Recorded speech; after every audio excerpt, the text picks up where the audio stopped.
Hola, buen día a todos.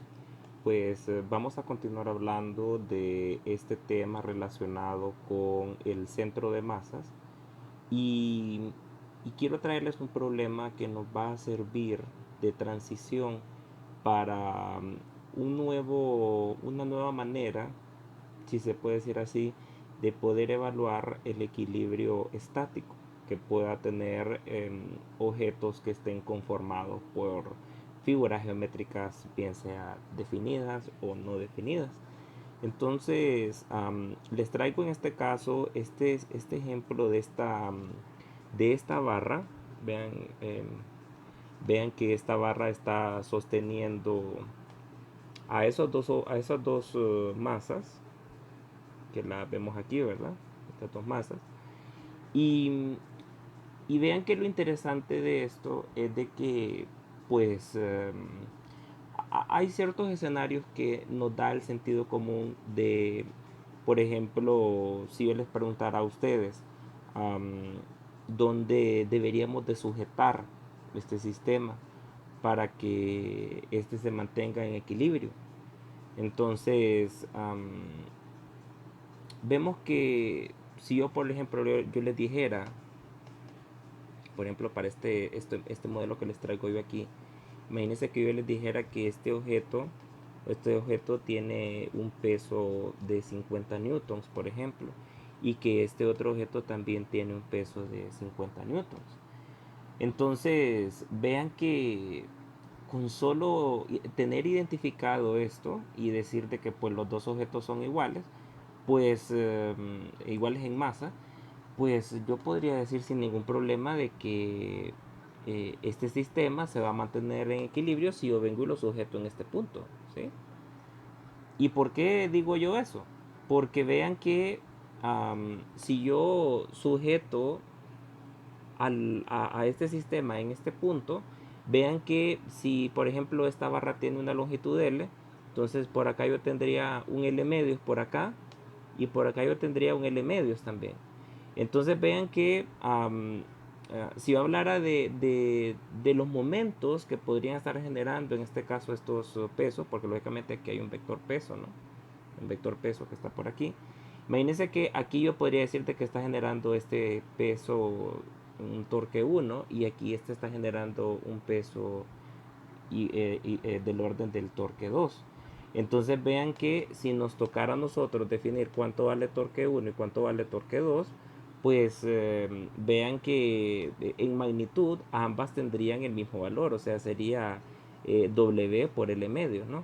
Lógicamente acá pues tiene que ver también mucho el tema, recuerden, ¿no? Cuando hablábamos del momento de torsión, de escoger un giro como o un signo de giro de preferencia, ¿no? Entonces, en este caso, pues si escogemos el giro a favor de las manecillas de reloj como positivo, entonces pues el torque 1 estaría generando un torque positivo y el torque 2 un torque negativo.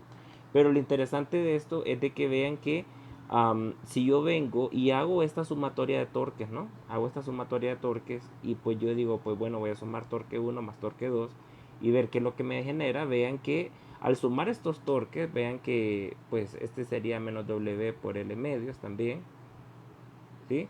Entonces, si yo sumo estos dos, torque 1 y torque 2, esta suma me va a dar cero. Entonces vean que la condición, y eso es el punto que quería yo tocarles el día de hoy, vean que la condición o una tercera condición para el equilibrio estático de sistemas va a ser de que el momento de torsión o la sumatoria de los momentos de torsión o los torques que se estén efectuando sobre una pieza en específico, que en este caso pues la pieza es esta barra que vemos aquí, ¿verdad? Am, estos momentos de torsión tienen que ser cero. Y bien que yo les hablo de una tercera ecuación, pero lógicamente la primera y la segunda ya la tenemos. ¿Cuál es la primera y la segunda? Pues son las condiciones de equilibrio estático que se hablaron en su momento cuando tocamos el tema de fuerzas. Sumatoria de fuerzas en el eje X igual a cero y sumatoria de fuerzas en el eje Y igual a cero. Entonces vean que aquí tenemos ya las tres ecuaciones que nosotros vamos a utilizar para evaluar el equilibrio de sistemas. Pero la pregunta es, ¿qué tiene que ver esto con el centro de masas? Bueno, vean que acá convenientemente por la distribución de los pesos, yo también podría decir de que en este punto que he escogido, estaría mi centro de masas.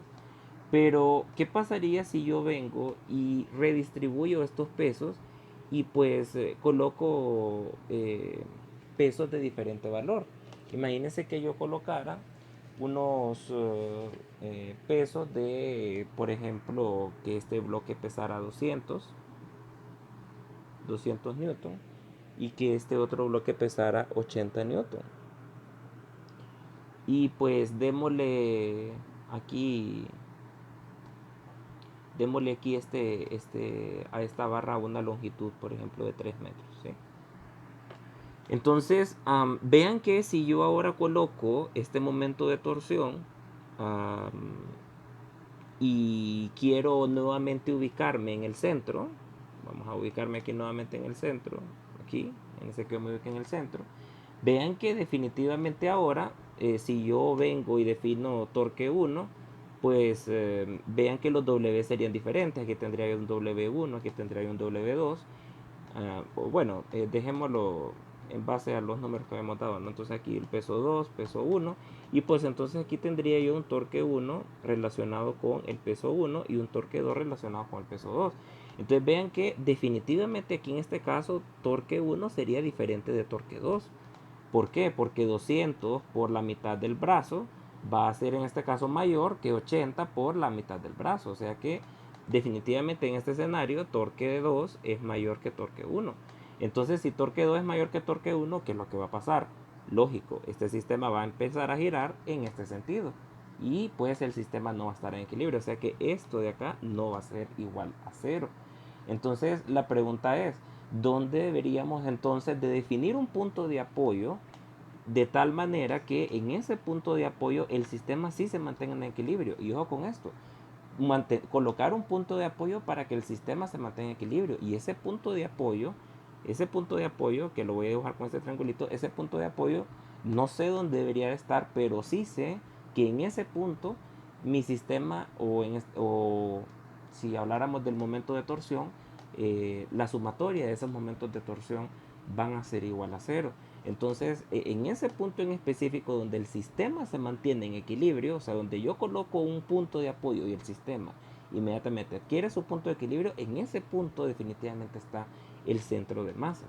Entonces, vean que esto nosotros lo podríamos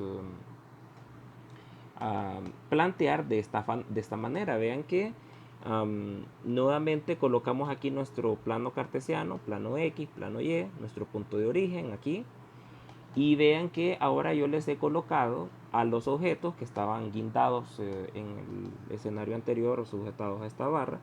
Y ahora vean que estos bloques tienen una distribución, si se puede decir así, de tal manera que nosotros pudiéramos determinar el centro de masas. Vean que imagínense que para efectos de simplicidad nosotros digamos que la barra que sostiene a estas dos masas pues posee una masa despreciable.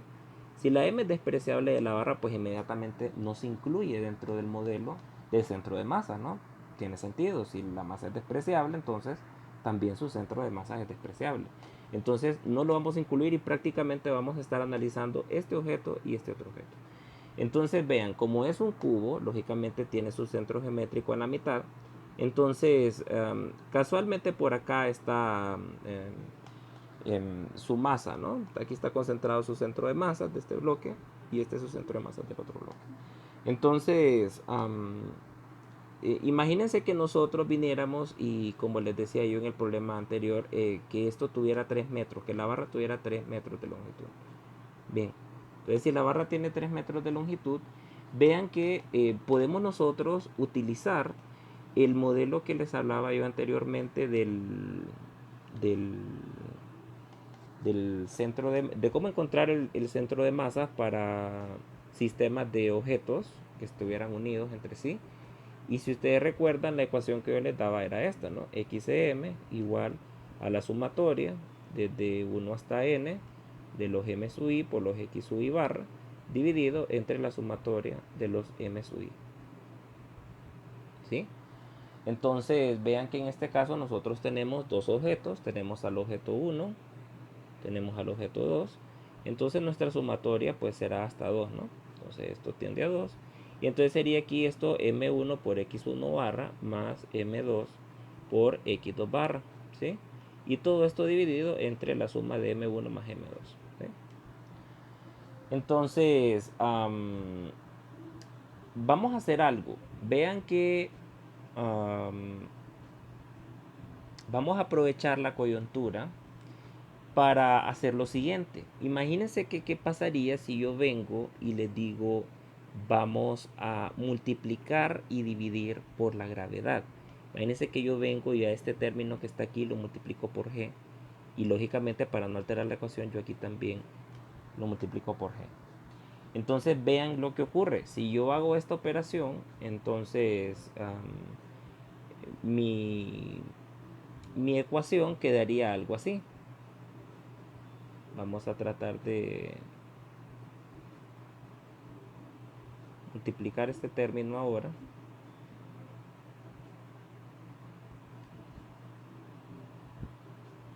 Entonces aquí tendríamos m1g, aquí tendríamos m2g, y aquí tendríamos m1g más m2g. ¿Y esto qué es? m1g es w1, m2g es w2, y pues lógicamente que esto es w1 y w2. Entonces vean esto que es muy muy interesante. Vean que nosotros tomamos o damos por sentado el hecho de que la gravedad que está interactuando sobre todo este sistema que tenemos nosotros aquí está interactuando con una gravedad constante. O sea que nosotros estamos asumiendo de que pues el bloque 1 está recibiendo una gravedad de 9.8, estamos asumiendo que el bloque 2 también está recibiendo una gravedad de 9.8 metros por segundo cuadrado, ¿no? Y así sucesivamente, ¿no? También esta barra, si tuviera pues masa, entonces también estaría afectada por una gravedad de 9.8 metros por segundo cuadrado. O sea, en teoría todo asumimos que la gravedad es la misma. Pero imagínense que nosotros tuviéramos un escenario, mucho ojo con esto, imagínense que tuviéramos nosotros un escenario en el cual pues nuestros bloques, vean que aquí solo tenemos dos bloques, pero imagínense un sistema, y voy a tratar de hacer la mayor cantidad de bloques posible. Imagínense que tuviéramos una cantidad de bloques bastante importante. Voy a tratar de seccionar lo mayor que pueda. Y bien que tuviéramos ese sistema de bloques, que fueran muchos bloques, ¿no? Y que por ende, pues, imagínense que estuviéramos analizando un edificio. Póngale un edificio de unos, que tuviera unos 100 pisos. Unos 100 pisos, estaríamos hablando de un edificio de aproximadamente 300 metros, ¿sí? Entonces vean que cuando ocurre esto y cuando tenemos estructuras, si se puede decir así, muy, muy, muy grandes, como este que les menciono ahora, pues tendríamos que tomar en cuenta las variaciones que existe de la gravedad a medida que nos alejamos de la Tierra. Porque recuerden que si pues habláramos de esto como un edificio, entonces nosotros pues por aquí tendríamos a la Tierra, ¿no? Y entonces a medida nos vamos alejando de la Tierra, pues esta gravedad va disminuyendo. Quizás acá en este punto valga 9.8, pero quizás por acá vale 9.7, quizás acá vale 9.6, qué sé yo, ¿verdad? Recuerden que en la Tierra existen mapas gravimétricos, ¿sí? Y estos mapas gravimétricos son puntos en donde la gravedad fluctúa de acuerdo a la altura, o sea, G depende de H. Entonces es muy importante darnos cuenta que la gravedad depende de la altura, y pues a medida que nosotros tengamos estructuras mucho más grandes, pues la gravedad va a empezar a presentar fluctuaciones.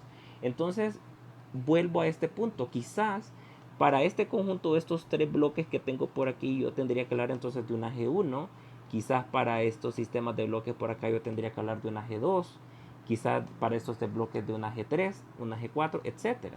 Entonces esto me va a generar de que pues a la hora de que yo calcule y que quiera aplicar esto, yo no voy a poder decir de que esta G que está aquí es la misma G que está acá.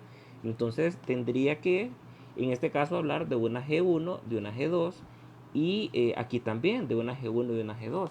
Entonces vean que aquí ya no sería tan fácil como multiplicar y dividir por un valor de G. Entonces ahí es donde radica la diferencia entre el centro de masas y el centro de gravedad. ¿Sí? Entonces, normalmente cuando las estructuras son muy grandes, en este caso cuando lógicamente hayan fluctuaciones con la gravedad, entonces el centro de masa va a ser diferente del centro de gravedad. ¿A qué me refiero con esto? Si quisiéramos darle una definición entonces a X del centro de gravedad, pues entonces hablarían de una sumatoria desde 1 hasta n de una m sub i por una g sub i por una x sub i dividido entre una sumatoria desde 1 hasta n de una m sub i por una g sub i. ¿Sí? Entonces, en este caso, vean que si la gravedad cambia, o sea que si hay fuertes cambios de la gravedad con respecto a la altura, entonces el centro de gravedad es diferente al centro de masas. Es diferente. Pero si en este caso el G asumimos que los cambios de las alturas son prácticamente despreciables, entonces yo puedo decir de que, vaya, por ejemplo, para, qué sé yo, pongan para un sistema de unos cubos que tengan, qué sé yo, 1 metro de alto, como el problema que decíamos anteriormente. Para este tipo de problemas, lógicamente, la gravedad que está aquí va a ser la misma que está aquí, va a ser la misma que está aquí. O sea, va a cambiar, pero va a ser levemente, van a ser de cifras significativas muy bajas, ¿verdad? Entonces, lógicamente, en esos escenarios el G se mantiene constante. Y si G se mantiene constante, entonces vean que yo perfectamente podría cancelar este término de la gravedad que está aquí y nuevamente volvería entonces a mi ecuación de mi XCM. Entonces vean que XCM sería prácticamente igual a XC sub G siempre y cuando la gravedad se mantenga constante. ¿Sí? Mucho ojo. Entonces, este escenario de acá, o sea, el centro de gravedad con el centro de masa, van a ser diferentes si G cambia. O sea, si G no se mantiene constante. Pero si G tiende a ser constante, o sea que los cambios de la estructura o del objeto que lo conforma no son muy grandes para considerar los cambios de la gravedad, entonces se considera que el centro de masa es igual al centro de gravedad. Entonces, mucho ojo con esto porque lógicamente estos sistemas los vamos a ver muy a menudo cuando, por ejemplo, bueno, cuando las estructuras de los edificios son muy grandes. Entonces, de una manera u otra, imagínense que, pues, no sé, tuviéramos un, perdón, que tuviéramos un edificio grande, ¿verdad? Imagínense que tuviéramos un edificio grande, ¿sí? Entonces, si este edificio es lo suficientemente grande, muy probablemente tendríamos a mi centro de masas aquí y quizás por acá arribita, pero no muy lejano del centro de masa, quizás por aquí arriba, estaría el centro de gravedad. Entonces vean que cuando estos edificios tienden a generar oscilaciones, entonces se forma aquí un par o un sistema en el cual entre el juego del centro de masa y el centro de gravedad empiezan a generar torques mini torques cuando estos edificios oscilan. Entonces, normalmente estos sistemas necesitan sistemas de amortización para sismos, ¿verdad? Y pues el más común, o no el más común, sino el más conocido, es el que tiene, por ejemplo, la torre Taipei, ¿verdad? Con un sistema de balanceo en la parte superior del edificio, de tal manera que cuando este edificio tiende a oscilar en este sentido, pues esta gran bola de un peso importante se mueve en este sentido para tratar de equilibrar estos pequeños mini torques que quizás podrían debilitar las estructuras en estos puntos que son pues los más frágiles en estos tipos de edificios que son tan altos, ¿verdad? Entonces es muy importante, ¿no?, este tema de entender la diferencia entre el centro de masas y el centro de gravedad. ya que pues para los ingenieros civiles, y bueno, no solamente para ingenieros civiles, sino también para los que se dedican a elaborar materiales, ¿verdad? Que tengan el conocimiento necesario para darse cuenta que estructuras grandes pues van a tener o interactuar con estos dos centros en la cual pues se va a concentrar el peso, ¿no? Entonces, mucho ojo con esto, porque cuando se habla del centro de gravedad, ojo con esto, cuando se habla del centro de gravedad, al centro de gravedad se le atribuye la ubicación del peso. Entonces, aquí en el centro de masas, en este caso, si el centro de masas es diferente al centro de gravedad, aquí en el centro de masas no iría, no iría relacionado con W. El que va relacionado con W es el centro de gravedad, ¿verdad? Entonces, mucho ojo con eso, que ustedes para colocar el vector peso, entonces lo tendría que colocar en este punto, donde está el centro de gravedad, ¿sí? Entonces, mucho ojo con eso, ¿verdad? En el caso más simple que nosotros tenemos, en el cual pues asumimos que la gravedad es constante, entonces vean que pues donde colocamos el centro de masa, ahí ubicamos el peso.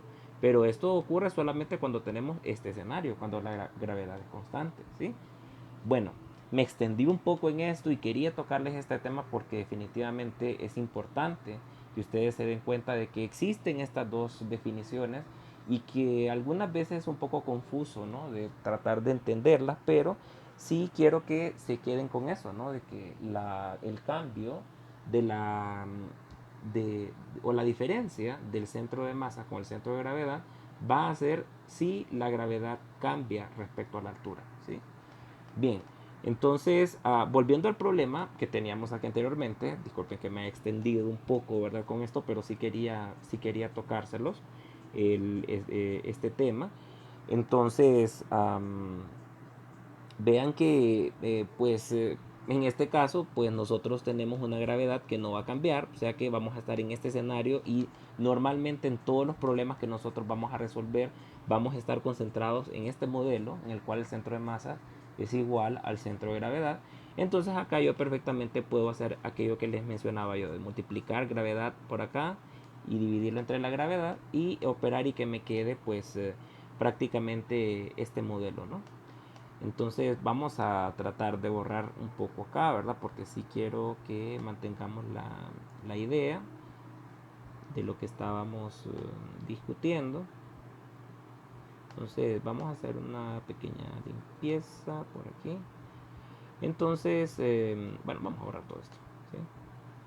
Entonces, para aprovechar que ya sé los pesos, recuerden que los pesos que teníamos eran 200 newton y 80 newton. Entonces los vamos a colocar aquí, ¿verdad? 200 y 80.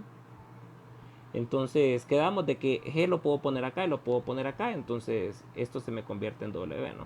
Y esto también se me convierte en W. Entonces tendría aquí W1 por X1 barra más W2 por X2 barra dividido entre W1 más W2. Igual, recuerden que también ustedes pueden convertir estos 200 newton en kilogramos, igual los 80 newton. No tengo ningún problema en eso. O sea, ustedes pueden trabajar con las masas o pueden trabajar con los pesos. Pero para efectos de estar en un proceso de evaluación o algo, pues qué mejor cosa que utilizar los valores que ya da el problema, ¿no? Entonces, en este caso nos dan los pesos y da igual, ¿verdad? Como les digo, siempre y cuando G se mantenga constante, entonces esta ecuación la pueden usar con los pesos o con las masas, ¿sí? Bien, entonces teniendo claro eso, podemos entonces ver ciertas cosas. Vean que aquí yo he definido mi punto de origen en esta parte de acá. Entonces, ¿qué es lo que está ocurriendo? Vean que en mi punto de origen, si yo quiero calcular la distancia que se está separando de mi punto de origen hacia donde está el centro de masa de mi bloque 1, vean que en X no hay un centro de masa, o sea, el centro de masa está justo en el punto del origen. Entonces yo perfectamente podría decir que X1 barra es igual a 0, ¿sí? Ahora la pregunta es ¿cuánto será X2 barra? Pues lógicamente, si de mi punto de origen aquí está el centro de masas de mi bloque 2, entonces lógicamente para X, X2 tendría que valer 3 metros. Entonces esto de acá vale 3 metros, ¿sí? Entonces vean que aquí tan sencillo como decir XM sería entonces, pues todo esto, si esto es cero, pues todo este término se hace cero. Entonces sería solamente W2, que sabemos que es 80 newton, multiplicado por los 3 metros. Y todo esto dividido entre la suma de W1 más W2. En este caso sería 200 newton más 80 newton, ¿sí? Entonces, vean que las unidades de newton se cancelan y me quedan solamente unidades de metros. ¿Cuánto sería entonces este valor XM? Si hacemos este cálculo, queda 80 por 3 entre 280. Y esto me queda 0.857. 0.857 metros. Entonces, ¿qué significa esto? Significa que yo tengo que venir y si yo quiero a este sistema ahora ponerlo en equilibrio, entonces ya no lo tengo que poner a la mitad, sino que tengo que definir un punto, ¿sí? Tengo que definir un punto. Vean que 0.87 podría estar como por aquí, ¿verdad? Vamos a colocarlo en color amarillo. Entonces, en este punto, justamente acá, yo debería de colocar un punto de apoyo. Y si yo coloco este punto de apoyo en esta marca, o sea, a 0.857, si yo coloco esta marca o ese punto de apoyo a 0.857, el sistema se va a quedar en equilibrio. ¿Me explico? O sea que en este punto donde han definido el centro de masas, que sería en esa parte de ahí, si ustedes colocan ese punto de apoyo ahí, el sistema se va a quedar en equilibrio. Entonces, mucho ojo con esto porque también, o sea, el equilibrio lo pueden buscar a través del centro de masa y pues colocar un punto de apoyo ahí. Y ya sabiendo ese punto de apoyo, pues entonces colocando ahí ese soporte, la estructura se va a quedar en equilibrio y pues bajo este escenario, con este punto de apoyo aquí, ustedes tendrían estas condiciones, ¿no? De al menos de sumatoria de fuerzas en el eje X, sumatoria de fuerzas en el eje Y y sumatoria de momentos de torsión igual a 0, ¿sí? Esa sería la condición de equilibrio que ustedes conseguirían en esa punta. Ok, pero la pregunta es, ¿será que puedo yo asumir de que mi sistema se va a quedar en un equilibrio rotacional y encontrar este valor que lo acabo de encontrar a partir del centro de masas? Entonces, eso es lo que quiero que identifiquemos ahora, ¿verdad? Entonces, vamos a buscar más hojas acá para trabajar. Que quiero que resolvamos algo antes de el dibujito que vieron por ahí. Entonces, bien, entonces teniendo ya este espacio, entonces vamos a suponer, ya de una vez vamos a aprovechar el dibujo. Vean que aquí tenemos ya este escenario en donde pues vean que he colocado un punto de apoyo que está por aquí, ¿verdad? Este punto de apoyo, que ya sabemos cuánto vale, ¿verdad? Ya sabemos cuánto vale X, ya sabemos que X vale 0.857, ¿no? Ese valor ya lo sabemos.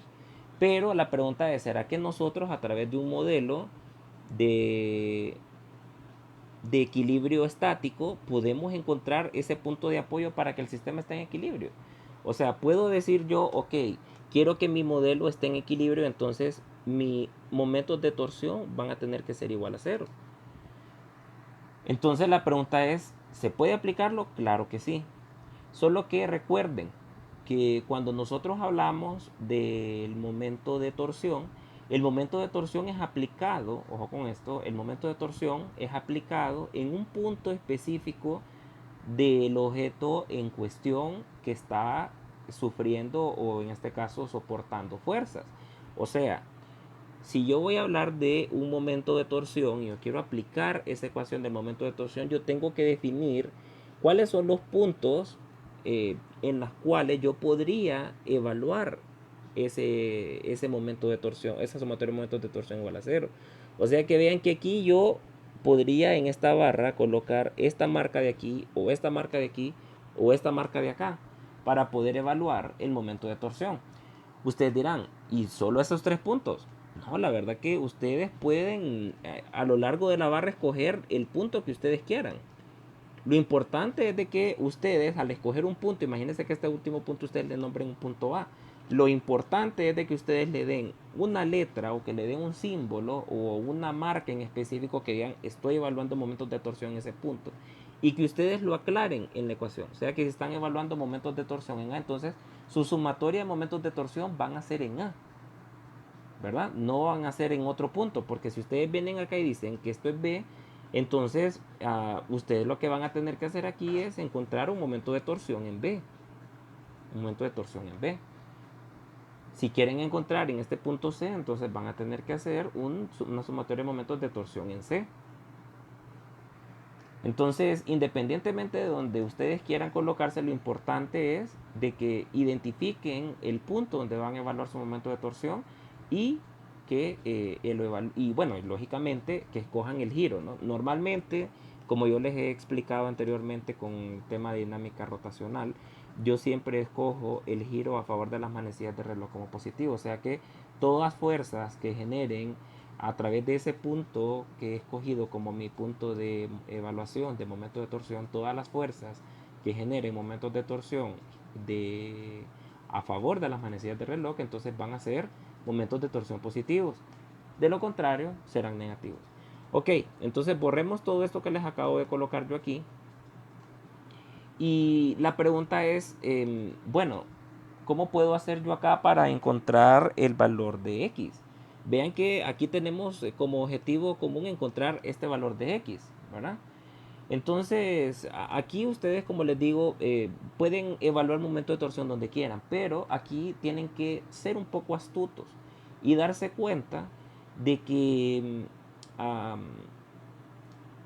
pesar de que tienen un número infinito de puntos donde pueden evaluar su momento de torsión, realmente los puntos de interés que ustedes van a tener que tomar en cuenta siempre son puntos donde concurren fuerzas.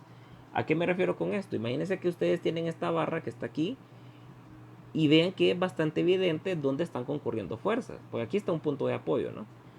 Entonces, este punto de apoyo porque si no, esta fuerza de reacción, porque esto es una fuerza de reacción, ¿sí? Entonces, si no existiría esa fuerza de reacción. Entonces, vean que um, a lo largo de este sistema, ustedes tienen solamente, a pesar que son infinitos puntos, solo hay 3 puntos donde están concurriendo fuerzas. Y esos puntos serían, en este caso, en este punto A, en este punto B y en este punto C. ¿Sí? Entonces, ustedes acá tienen 3 posibilidades. Pueden evaluar momentos de torsión en A, pueden evaluar momentos de torsión en B y pueden evaluar momentos de torsión en C. ¿Sí? La pregunta es, ok, de todas estas posibilidades que tengo, o sea, de puntos donde hay fuerzas y hay fuerzas concurrentes sobre el objeto, ¿cuál de las 3 es la que me conviene más? Entonces, un tip, si se puede decir así, que existe cuando se tiene que evaluar los momentos de torsión, es tratar de evaluar momentos de torsión en puntos donde hayan fuerzas que no son conocidas. ¿Por qué? Porque si ustedes son observadores, si yo por ejemplo vengo y evalúo el momento de torsión en A, vean que cuando yo me ubique en A, la fuerza que está interactuando directamente sobre el punto A me va a producir un momento de torsión cero. ¿Sí? O sea, si yo hago, mucho ojo con eso, si hago momentos de torsión en A, entonces el momento de torsión de W1 va a ser cero. Porque esa fuerza es concurrente en este punto. Y si la fuerza es concurrente en ese punto de giro que he escogido, esa fuerza no va a provocar momento de torsión. Recuerden que el momento de torsión es fuerzas que van a intentar girar el sistema. Y W1 ahí, si yo me coloco en A, W1 no va a generar giro. Mucho ojo con eso. Lo mismo va a pasar si yo me ubico en B. Si yo vengo y yo digo, ok, ahora voy con sumatoria de momentos de torsión en B. Entonces, en ese punto vean que la fuerza que está interactuando en B es la fuerza de reacción. Entonces, el torque de la fuerza de reacción va a ser cero. Porque la fuerza es concurrente en ese punto. Lo mismo va a pasar si yo vengo y yo digo, ok, ahora no estoy en B, sino que estoy en C. Entonces, sumatoria de momentos torques en C igual a cero. Entonces vean que el torque provocado por W2, en ese caso ahí va a ser cero, ¿sí? Entonces mucho ojo con eso, mientras que en C el torque W2 es cero, ya el torque provocado por FR ya no va a ser cero, porque vean que ya hay un brazo y hay una fuerza. Entonces eso hay torque. Igual con W1, si yo estoy en C, W1 va a generar torque, vaya a generar un torque en este sentido, y esta va a generar un torque en este otro sentido. Pero la que no va a generar torque va a ser W2. No sé si me explico, pero en el punto B, como les menciono, si yo me ubico en punto B, FR no va a producir torsión, pero sí W1 y W2. Y si yo me ubico en A, la que no va a producir torsión es W1, pero sí va a producir FR y sí va a producir torque W2. Mucho ojo con esto. Bien, entonces teniendo claro esto, entonces vamos a nuevamente a limpiar acá. Y entonces yo les voy a hacer, en este caso para 2 puntos. Bueno, el problema está sencillo, lo vamos a hacer para los 3 puntos, porque quiero que se den cuenta que independientemente de donde ustedes escojan su evaluación de momentos de torsión o la sumatoria de momentos de torsión, no importa donde ustedes escogen el punto donde van a evaluar el torque, el valor de X no debe de cambiar. O sea que el sistema en equilibrio debe de mantenerse con el mismo valor. No importa si estamos en un punto cualquiera a lo largo de la barra. Entonces vamos a comprobarlo. Vamos a comenzar acá con momentos de torsión en A. ¿Sí? Vamos a poner acá sumatoria de momentos de torsión en A igual a 0. Vean que inmediatamente que ustedes hacen eso, entonces ustedes escogen un giro. Como les digo, mi escogencia siempre a favor de las manecillas de reloj es positivo. Entonces, sabiendo que voy a estar en A, entonces yo ubico mi punto en A. ¿Sí? Entonces, este es mi punto A. ¿Sí? Bien, entonces, como les digo, si estamos en A, inmediatamente descartamos lo que está pasando con W1. ¿Sí? Para nosotros W1 deja de existir. Entonces, la única fuerza que están interactuando aquí sería la fuerza de reacción y W2. Miren, ustedes dirán, pero ¿y dónde salió este valor de la fuerza de reacción? Es bastante sencillo. O sea, si ustedes vienen y dicen, y lo voy a hacer aquí rapidito, ¿no? Si ustedes vienen y dicen sumatoria de fuerza en el eje Y igual a 0, entonces tendrían una FR positiva, tendrían un W1 negativo y tendrían un W2 negativo y todo esto igual a 0. Entonces vean que es bastante lógico que FR sea la suma de W1 más W2, ¿sí? Entonces por esa razón aquí ya de una vez lo colocan, ¿verdad? Pero se los aclaro porque algunas veces eso puede generar dudas, ¿sí? Entonces este valor de FR que vale 280 newton ya lo sabemos porque evaluamos una de las condiciones de equilibrio, ¿sí? Y van a haber muchos casos en los cuales pues no solamente tengamos que usar fuerzas en Y, también tengamos que usar fuerzas en X. Vean que aquí convenientemente no hay ninguna fuerza que estén interactuando a lo largo de la barra o a lo largo de los objetos. Eso nos facilita un poco el cálculo porque entonces también tendríamos que quizás tomar una de las condiciones de equilibrio para poder encontrar alguna variable que desconozcamos, ¿sí? Bien, entonces bueno, nuevamente volvemos al momento de torsión, ¿verdad? Les decía, estábamos en A. Y entonces ahora vamos a definir cuáles son los giros que están produciendo cada una de las fuerzas. Vean que si yo estoy en A, ¿sí? Esta fuerza F, que está aquí, esta fuerza F, está interactuando, en este caso como estoy de A, está interactuando con este brazo que le vamos a nombrar X. Entonces vean que el torque que va a producir, en este caso, la fuerza F, va a ser un torque que en este caso va en contra de las manecillas de reloj, o sea que es un torque negativo, ¿sí? En torno a, recuerden que estamos midiendo momentos de torsión en torno a. Ahora, ¿qué es lo que va a pasar con el momento de torsión de W2? Vean que W2 tiene una fuerza que viene hacia abajo. Y vean que esta fuerza está interactuando con todo este brazo. ¿Cuál es el brazo de A hasta el bloque, hasta el W2? Pues en este caso sería el largo de la barra, ¿no? Y el largo de la barra quedábamos que tenía 3 metros, ¿sí? Entonces aquí está el otro torque que está produciéndose con W2 y vean que como este torque, de acuerdo a la dirección de la fuerza, ¿no? Vean que está generando un torque positivo. entonces el torque W2 va a ser positivo. Entonces, teniendo claro eso, vean que aquí esto es bien sencillo porque solo hay dos fuerzas. Esto se complica mucho más cuando hay 5, 6 o hasta incluso 10, 20 fuerzas, ¿verdad? Ya en ese caso, pues se ocupa de programas computacionales, de análisis estructural para poder hacer las iteraciones necesarias, ¿no? Para poder encontrar todas estas variables, ¿sí? Bien, entonces, en este caso la tenemos sencilla porque solo tenemos dos fuerzas, ¿verdad? Entonces, procedemos a evaluar entonces el momento de torsión y diríamos aquí entonces, bueno, el torque en F, que va a ser negativo, más el torque de W2, que va a ser positivo, y todo esto tiene que ser igual a cero, ¿sí? Entonces ven que yo puedo reordenar esto y puedo decir, bueno, torque de F es igual al torque de W2. Entonces, ¿cuál es el torque de F? Quedamos de que el torque de F iba a ser X por F. O sea que esto sería F por X, ¿sí? Y todo esto igual al torque W2, o sea, 80 por 3, ¿sí? Entonces vean que yo puedo despejar para F, perdón, puedo despejar para X y X puedo decir de que es 80 por 3 dividido entre F, que sería 280. Y si nosotros hacemos ese cálculo, 80 por 3 entre 280, nos damos cuenta que nos da exactamente el mismo valor que obteníamos cuando resolvíamos con el tema del centro de masas, ¿sí? 0.857 metros, ¿sí?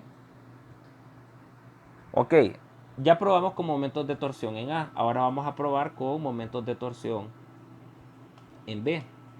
Entonces vamos a borrar todo esto nuevamente.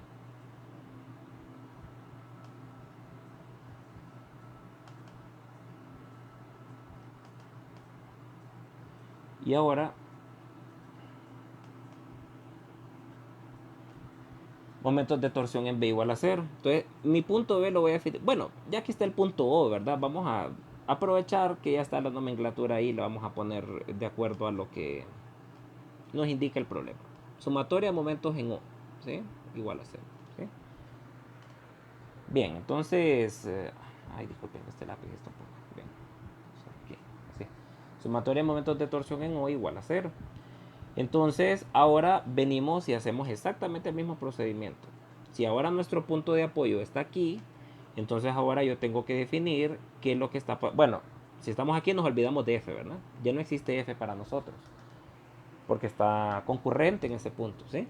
Entonces ahora vamos con W1 y con W2. Vean que W1 estaría trabajando con este brazo X y con este W1 hacia abajo, y esto provocaría un giro que en este caso iría en contra de las manecillas de reloj. Y en el caso de W2 pues trabajaría con este brazo que pues lógicamente si la barra tiene 3 metros y esto vale X, entonces esto vale 3 metros menos X, ¿sí? Entonces sería trabajar con este brazo 3 metros menos X por W2. Y vean que este va a provocar un giro a favor de las manecillas. Entonces, si nos vamos al cálculo ahora, entonces yo puedo decir que menos, menos torque de W1 más torque de W2 es igual a 0. O sea que torque de W1 tiene que ser igual a torque de W2, ¿sí? Entonces, ¿cuánto vale el torque W1? Pues el torque W1 sería los 200 newton multiplicado por X, ¿sí? Y esto igual a torque 2. El torque 2 sería 3 menos X por 80. 3 menos X por 80, ¿sí? Entonces, si hacemos las operaciones correspondientes, aquí nos queda 200X. Esto quedaría 240 menos 80X, ¿sí? Entonces reordenamos, pasamos este a sumar, entonces aquí nos queda 280X igual a 240. Y vean que X nos queda esta misma relación 240 sobre 280, y esto es el mismo resultado que teníamos anteriormente, o sea 0.857 metros, ¿sí? Entonces vean que independientemente de donde nosotros definamos nuestro momento de torsión, nuestro X siempre va a tener el mismo valor. Y por último, pues vamos a probar con el punto C, como les había prometido. Les había prometido 3 puntos, pues vamos a hacer los 3 puntos.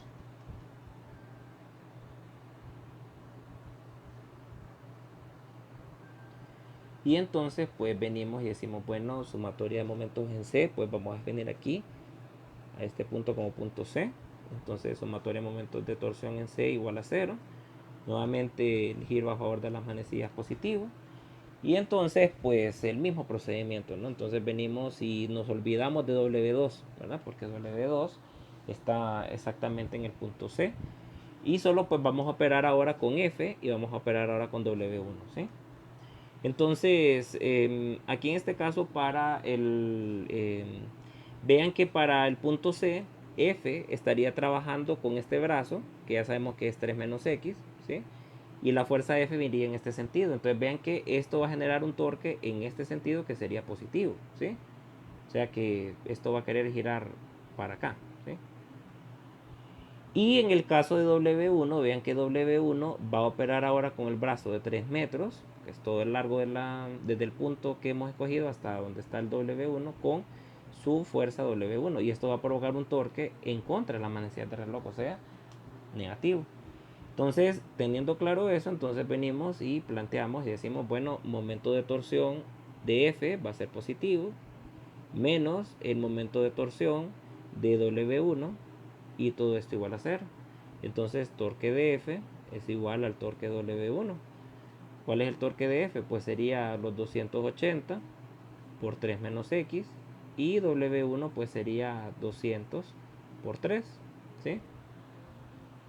Entonces si operamos esto, veamos 280 por 3, nos queda 840. Esto queda 840 menos 280X igual a 600, ¿sí? Entonces aquí me queda menos 280X igual a 600 menos 840. Y esto nos queda menos 240. Entonces me queda aquí menos 280X igual a menos 240. Y vean que esto nos vuelve a dar exactamente el mismo resultado, ¿no? Menos 240 entre menos 280. Y esto sería el mismo resultado que obteníamos anteriormente de 0.857 metros. Entonces con esto, muchachos, queda comprobado de que no importa cuál es el punto que ustedes van a escoger para evaluar su momento de torsión y encontrar el equilibrio que necesita el sistema. Y vean que esto lo pueden hacer bien sea tomando lo que hablábamos del centro de masas y aplicar la ecuación del centro de masas y encontrar el valor de X en el cual pues yo pueda tomar ese sistema de ese punto y que se quede en equilibrio, o partir del hecho de que esto está en equilibrio, y si esto está en equilibrio, cuánto debe valer ese punto de apoyo o la posición, o dónde deberá estar la posición de ese punto de apoyo, en este caso es X, para que mi sistema esté en equilibrio. Entonces, como les digo, podemos partir de lo que tenemos, que en este caso es el modelo con el centro de masas, o también podemos suponer de que esto se va a quedar en equilibrio, que es lo que hacemos aquí, y a partir de esa suposición, pues obtener los valores de X para que esta suposición sea cierta. Muchas gracias.